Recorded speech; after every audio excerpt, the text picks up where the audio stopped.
Welcome back to Following Know On, a Stormlight podcast. This week is episode 55, and welcome back to Roshar, Paul and Eliot. We are doing Edgedancer this week. We are back on Roshar with our some familiar faces, some unfamiliar faces to talk about this week. But we are returning from our deviation into Warbreaker, which we've been doing through March and April, and here we are back doing Edgedancer. Paul, how are you? I'm doing great. I'm super glad to be back in Roshar, to be honest. Warbreaker's fun, but I really missed Roshar, and it's nice to be in kind of a familiar environment again. Eliot? I totally agree with Paul. I'm feeling good, energized. Breath of fresh air would do a little bit of disservice to Warbreaker because I did actually like Warbreaker, but one page into Edgedancer was like, yes, I remember this world. It was a good feeling. Well, it is a good feeling. I agree. Can I get 2 words from each of you to summarize this episode? We're doing the entirety of Edgedancer. This might be a long one. This might be split into 2. Who knows? Well, you guys who are watching know, and we don't right now. So, Eliot, can you do 2 words to summarize Edgedancer for me? Mine are probably super obvious for why I'm picking them, but I went for simple and straightforward. My 2 words for Edgedancer are compassion and growth. Good. Paul? I think one of my words is a bit similar. I have impassioned and embarrassing. Good. Let's use these words and talk about Edgedancer.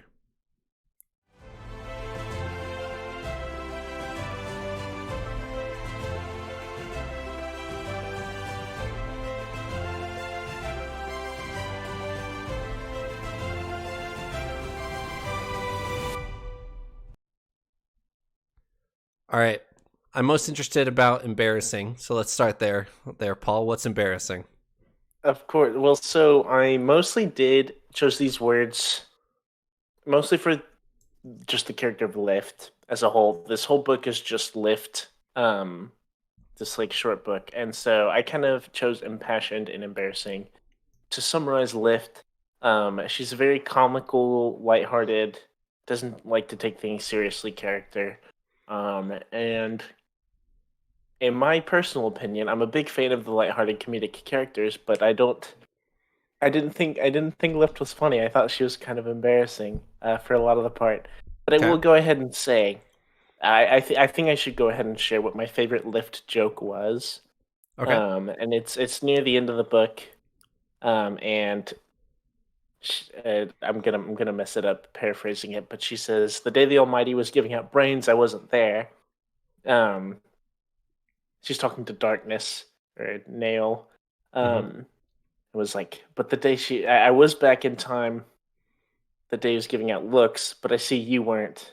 Yeah. And then the narrator's like, "That's her favorite joke," but it didn't seem to land and stuff like that. And I thought that was pretty funny. I totally butchered that, so I'm really, really sorry to everyone who likes that joke, and it's now been ruined in the delivery.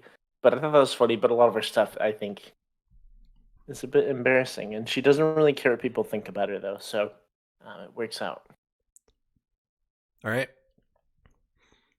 Did you talk about your other word? I did. So impassioned was my other word, and it's my more serious one. It's kind of just I feel like Lift's character development through this book is one of caring or compassion, maybe. She seems a very much of a I'm just doing my own thing. I want to go steal food or eat food or whatever and do my thing. Not really concerned about other people and what they have going on. But as the story progresses and she kind of learns a little bit about her skills and her ability to help heal people and stuff like that, I feel like we see an increase in concern for others and compassion for others. And she just is a very kind of loud, not shy character and just very impassioned in general. So Nice. Eliot? Lyft is definitely very impulsive. I think with your impassion there, Paul, I definitely agree. Lyft is is very like go with your gut, do whatever she wants in the moment kind of thing.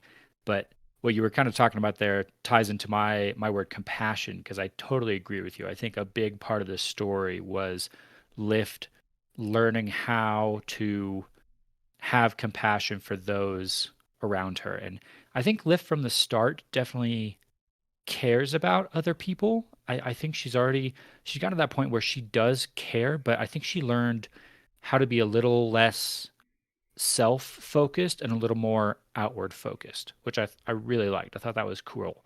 I thought that was a huge growing process for Lyft, which leads me into my second word, which was growth, which I picked because of that, because Lyft grows as a character a lot.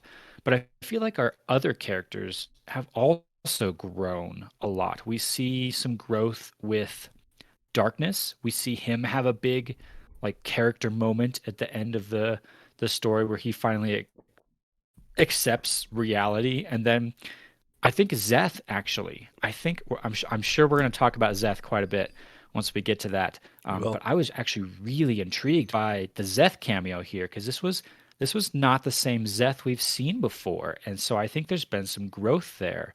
But lots of characters growing, and then of course, kind of with the theme of Wyndle and his vines and growing, and Lift's growth ability that she has that we didn't really see too much of in this story. Maybe we saw a little bit in a couple places. But yeah, compassion and growth. Good. Yes, we will certainly be talking about Szeth. We'll be talking about surge binding and all the rules that are starting to play into here of who can do what, when can they do it, how can they do it. And we've got some people who are surge binding in this story and they don't even know it. And by that definition, they are being hunted by Nale. But we'll get into all that here in a second. I want to recap for you guys kind of where Roshar is, because it's been a little bit for us. We stopped for Warbreakers, so it's been a little bit since the end of Words of Radiance for us. So here's your weather report for Roshar, if you will.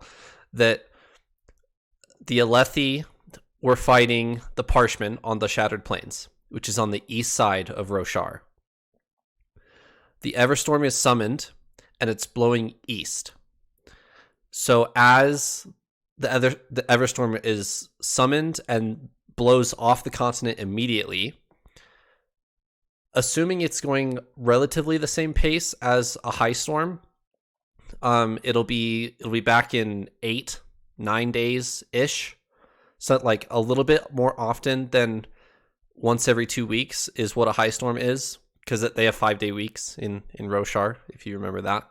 So I don't know if they know this on World, but it's a circular planet, and so as the storm rounds the Earth, and it's going to hit the west side of Roshar here. So this story is happening about a week and a half after Words of Radiance ends, and for the last 5-6 days, the Alethi have been span reading everybody they know, saying there is a red storm blowing the wrong direction. You need to prepare for it. And what do you guys think the response is going to be from the rest of the world that the Alethi are screaming their heads off about a red storm running the wrong direction? What's going to be the reaction here? We see a little bit in this book. It's kind of in the background, but let's talk about Roshar as a whole as we get into the story. Definitely a lot of just confusion. I guess I didn't pick up on it that much.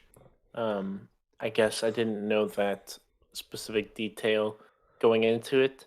But yeah, there's obviously a lot of confusion, and they kind of talked a little bit about Red Thunder and all this stuff. I almost get the vision in some parts that it's like the purge is happening. Almost like I feel like a lot of people are just going crazy, but I feel like that's just kind of our bad guys who are behind the scene. But I didn't notice anything major from my read through about that. The only thing that I noticed was that there were a couple small references to the Alethi, I think in the communications between the Azir people and these people in this city that Lyft is in, and the Lyft's friend Gox, who became the prime, I forget what he was called. We should have There, had that as a spell check. yeah, we should have.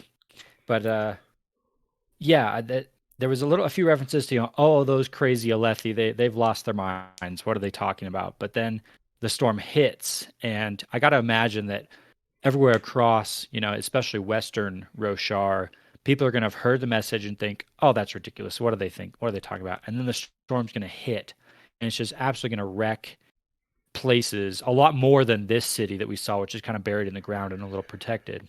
So after that, they're going to have a newfound respect for Dalinar and the Alethi and their message, and they're going to think, oh, wow, they knew it was coming. They tried to warn us. We better listen next time. And so I think Dalinar is going to have the ear, perhaps, of a lot of Roshar, where before they just all thought he was crazy. Right. So a lot of art on the Stormlight Archive has every building like bracing one direction, and Brandon Sanderson's mentioned a couple times that like all the infrastructure is slanted because all the storms come from the same direction. So as soon as a storm blows the other direction, it's going to cause a lot of infrastructure damage all across Roshar, because forever and ever there's always been storms blowing one direction. So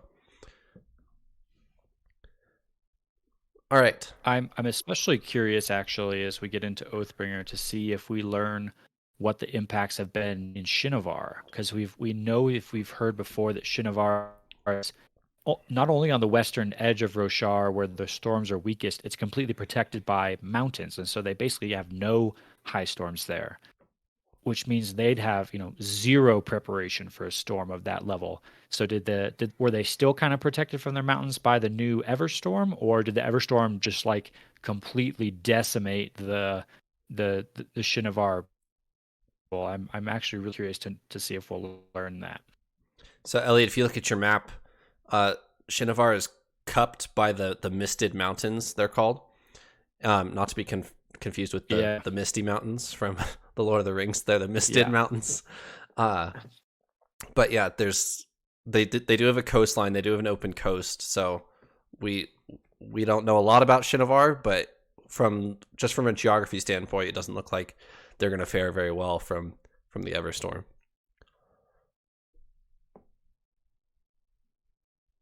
Yeah, they're doomed, pretty much. Long story short. All right, I need to go fishing here to see how much you guys know, because I'm not 100% positive how much you guys know, and you don't at this point. Do you guys know what is happening to Parshman at this point? By the end of the story, like with the Everstorm, do you have any like guesses? Have we been told this at this point? So I don't know if we've been told this explicitly, but my understanding at this point is that the Everstorm is actively awakening Parshman into Voidbringers, really. The storm form version that we've seen our Parshendi turn into. And we see a little bit of that at the end of Edgedancer, right? The Right. Lyft and Darkness are up on top of, and they see the Parchment that have been kicked out and banished, and they see them like come alive with red glowing eyes. And I don't think we get much more detail than that, if I remember, but they see something happening with the Parchment, and that's part of what helps Darkness or Nale or Nin or whatever we're calling him have his little awakening moment of, oh crap, this is actually happening. That's what I've picked up so far. Paul, do you have anything to add to that? Yeah, no, that's as far as I knew, was that everyone was kind of doubting, and then now Parchment are starting to have red glowing eyes, and everyone's starting to ask questions now, or believe maybe that everything that they heard was true. So,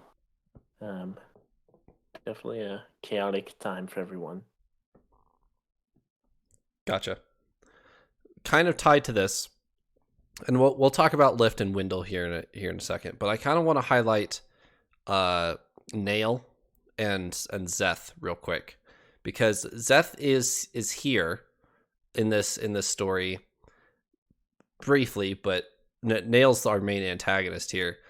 He is a Skybreaker, and he has been tasked with preventing the final desolation from coming, or preventing the Voidbringers from coming back.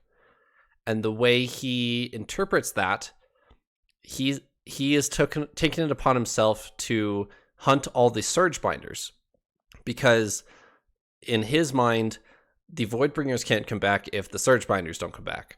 So he needs to make sure the Surgebinders don't come back first, and then the Voidbringers can't come back. So that's what he's been doing in all these interludes that we've been seeing him in, is he's been hunting these Surgebinders through these interludes. He showed up in the interlude with the shoemaker guy, who was accidentally healing people, and he was killed by Nale. And then he's been hunting Lyft for a little bit now, which comes to a climax here at the end of this story. In the interlude that we had him in Words of Radiance, he had Lyft defeated in, what was the country they were in? I don't remember. Azir? Yeah. That was going to be my guess. And Gox commands him to stay his blade because he's the prime now. And Nale says, okay, I'm going to follow the law to the letter, even if I don't agree with it.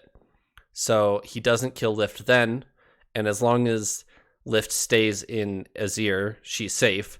Well, she gets bored, and she leaves, and so then Typical. And then Nale comes and follows her here, and attacks her. So I do think it's interesting that we get a lot of highlights for Skybreakers in this story. And Eliot, I know you've been tentatively afraid that you've been sorted into the Skybreaker Hogwarts house. Does this ease your conscience a little bit? Does it make you more upset that you're a Skybreaker? Give me some thoughts there. Yeah, coming out of this story, a little more encouraged, I think, just because it seems like clear implication from this story is that Nale is off the rails, that he is right. That there's even a reference. I think it's the crazy sleepless guy that we're going to talk about later, directly calls him a madman, and it seems like it seems like he is not behaving the way a Skybreaker actually should. He has misunderstood his manifesto, or whatever he's supposed to be doing. And so I'm kind of clinging to that, as Nin is not a good example of a Skybreaker, and so I'm not part of an order that just goes around murdering people for stealing apples. Right. Yeah. I maybe it's more of a hope than facts at this point, but that's where I'm at.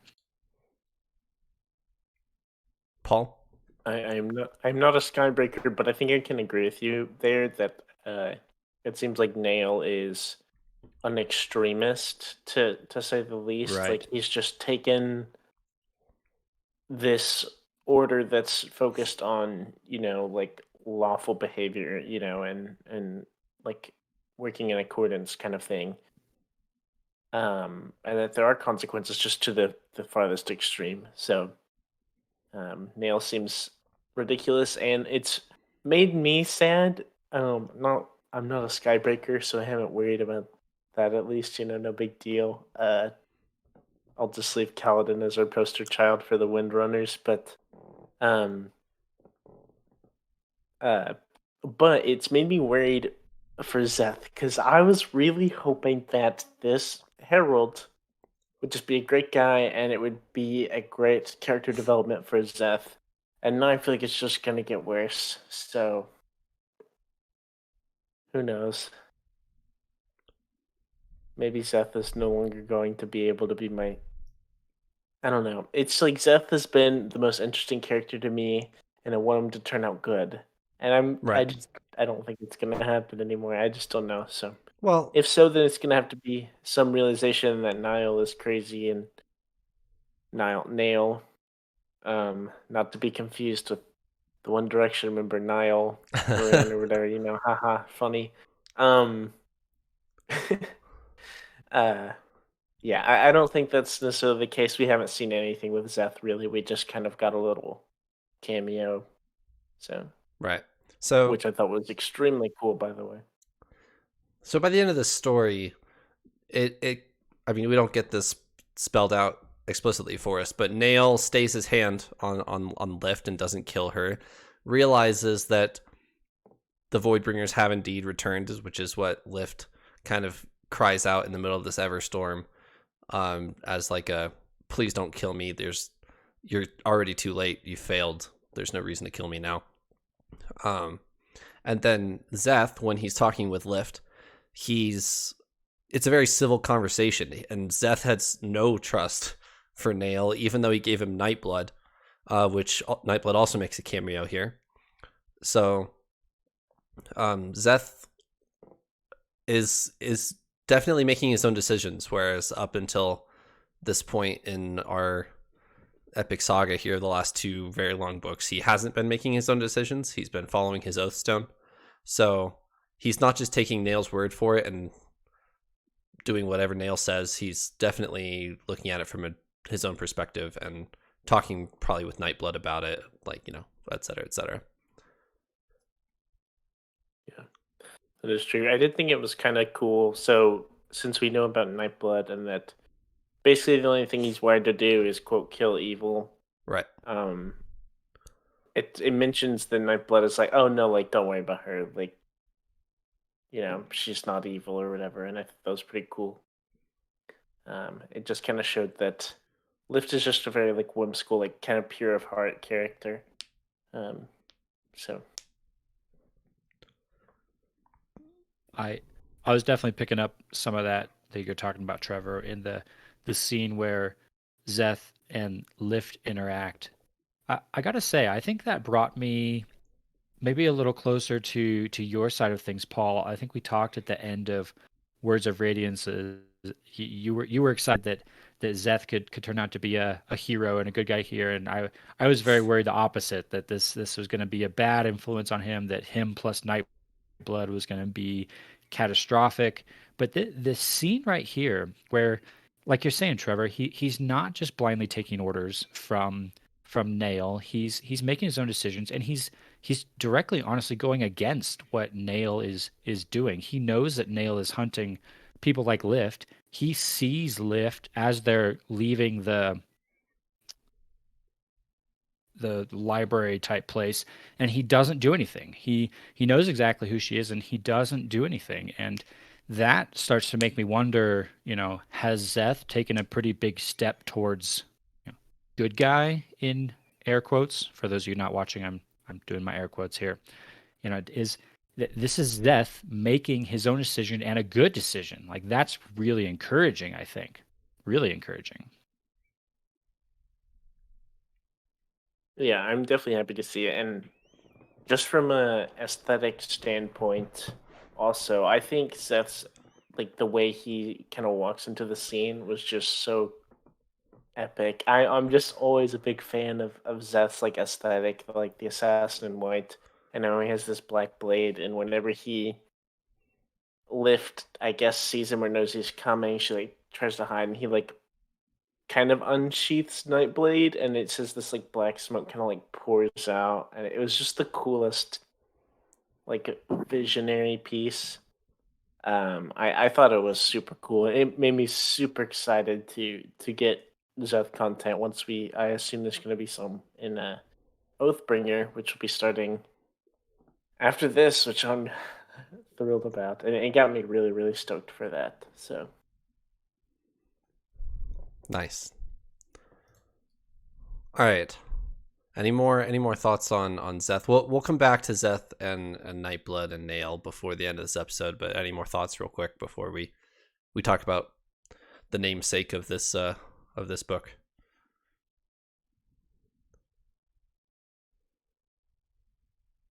No other thoughts. Are we able to talk about Wyndle first? I would love to talk about Wyndle. Yeah, let's go. Or if we need to wait. Okay. I'm gonna go and just kick us off a little bit. So I think Wyndle was super cool. I really liked him. I was honestly like, okay, is Wyndle cooler or is Syl cooler? Which is a big jump for me. And I don't think it's there. I was just excited at the time. Before you get ahead of yourself, Trevor. I definitely like Syl a lot more than Wyndle, but I thought Wyndle was super cool. He was really interactive and he was really funny. And stuff. So I thought Wyndle was super cool and just kind of his little. I was still a little confused about how he appears. He's like just kind of a little thing of branches or twigs or a little leaf or whatever, just kind of runs around like as vines, which I think is super cool. It's kind of hard to picture that, but I thought it was super cool. And once again, the biggest thing I want to say is kind of the notion of Sprens being the contrast to their radiant. We've had Syl and Kaladin. With Shalon and Pattern, I feel like it's a little more abstract, so I'm gonna leave that off to the side for now. But I really feel like Wyndle's just this like calm, like stay in your lane, like mind your business, mind your P's and Q's or whatever, like gardener.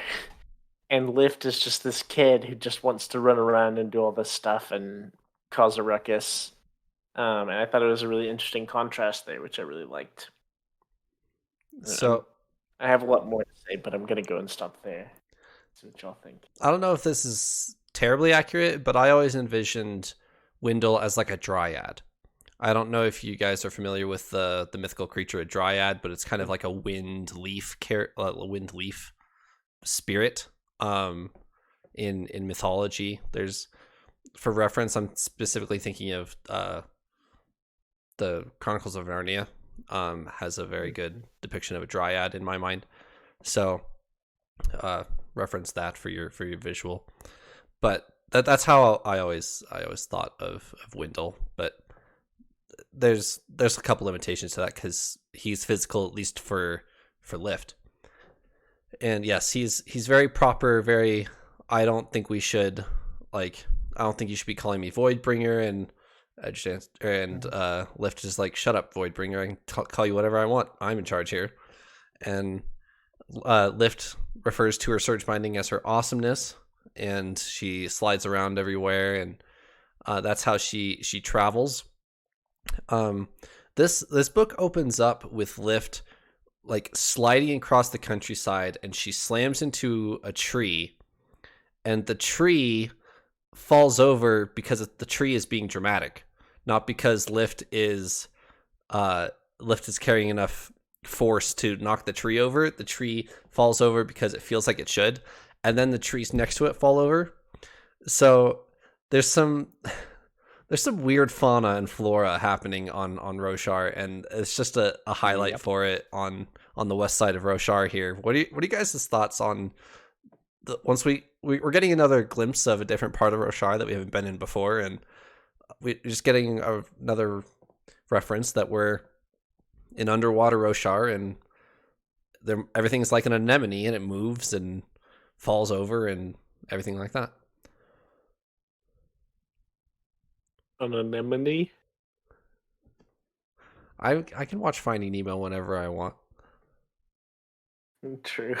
The anemones here are really cool, and honestly, I don't think I caught on to that when I was reading about that. I kind of took that as a quote funny Lyft moment of just like she slams into something and knocks it over, and it's like, oh, he's being dramatic, not that like is that like the trees were literally like we're just being dramatic or whatever, or is that the joke intended? The rock buds on the east side of Roshar shrink in every time somebody walks close to them because I don't know. They're shy. They have to survive high storms, so right. Yeah. Mhm. They're used to pulling in. So trees and plants and stuff are way more animated on Roshar than we're familiar with. Okay, that does make a lot of sense.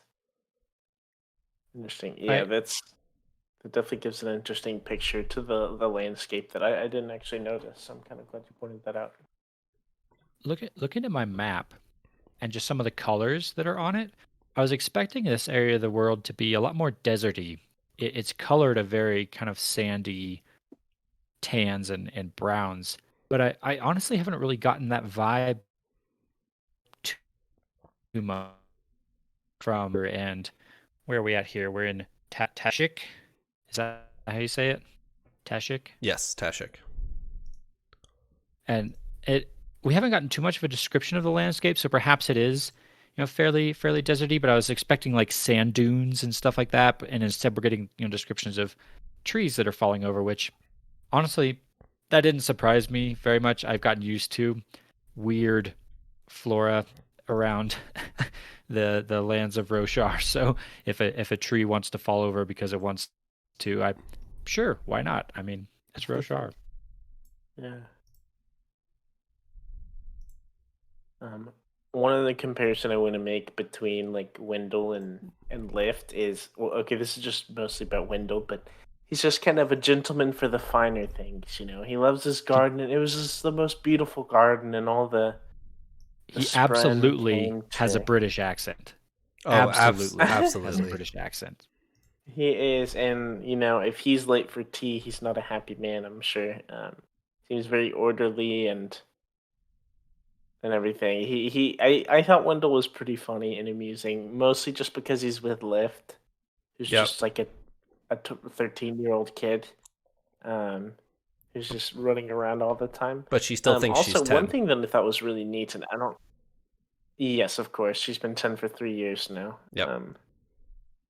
One thing I noticed, which I don't know if this is an important detail, but I thought it was cool, and I made a point to like remember it.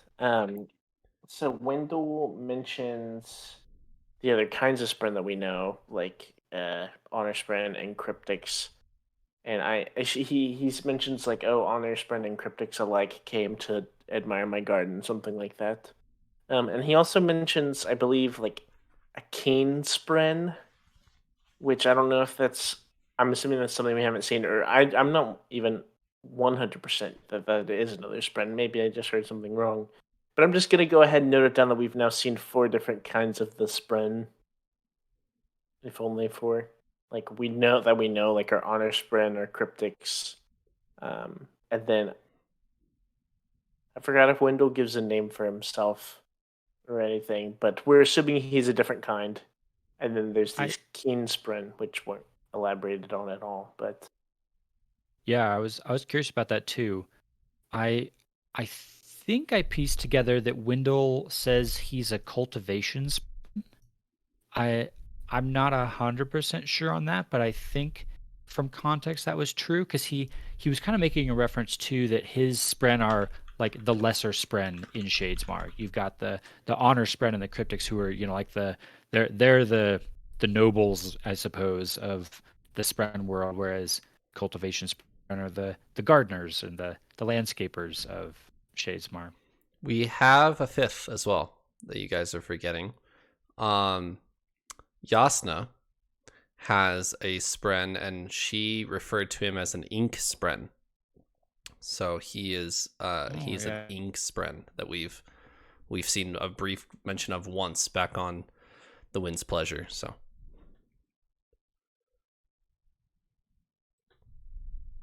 so 5. So 5. Roughly. That's like yeah. half. That's pretty good. Mm-hmm. One other thing I wanted to point out about Wyndle, I feel like I'm going to go on about Wyndle for a little while, and just kind of things I thought were super neat. And we can kind of learn a little bit about other Spren, I think, from it. Is so when talking about shard blades, he makes a little comment about like, oh, I'd love to see myself as a shard blade. I imagine it'd be so regal, right, and all this stuff. But he makes a comment, and I made sure to note it down. I hope this was right. um, that they don't like shard blades because it hurts them to do it, or maybe it's like it like doesn't. I don't know. He made a comment about like it can hurt to be a shard blade or it's difficult or something like that. Okay. I was a little confused, and I was curious if Elliot you picked that up or if Trevor if you remember that or anything. I could be remembering that wrong, but I will be honest, I don't remember that. definitely That I'm doesn't. assuming I wrote it down for a reason. I did not write anything down on that, but it does seem vaguely familiar. I remember Wyndle talking about kind of that process and how he was afraid of Lyft turning him into a shard blade because he didn't want to hit people. Like, don't hit people with me, please. But I did think that was funny in contrast with what you're talking about, Paul, where he did actually want to be a shard blade. Like, oh, it would just it'd be awesome to be a shard blade. You know, don't hit anything with me. I just want to, just hold me aloft or, whatever that's going to be. And then the hilarious part is instead of a shard blade, he ends up being like a shard fork at the end. That was really funny. Yes. Yeah. That was a great scene.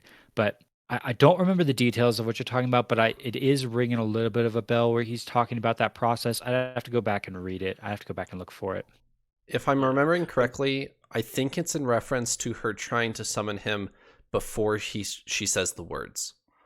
So in the second to last chapter, she says her third ideal, which is I will listen to those who have been ignored, which we'll get to here in a little bit, and then she can summon him as a shard blade, but she chooses to summon him as a shard stick because that's what she wants to summon him as. So I think it's in reference to her trying it without saying the words is what you're referring to. Okay. They could very well be. I would be curious to see on that. I just remember hearing that and I got really curious. And I thought maybe in the grand scheme it could end up being a testament between the Spren and the person and their bond, in that like the Spren is almost kind of giving something up or going to a great length to like provide assistance for their radiant or something like that, something noble like that. But I wasn't sure, so I wrote that down a while ago. I don't remember when it was in the book or what. So yeah, maybe we'll see. I could just be completely wrong. So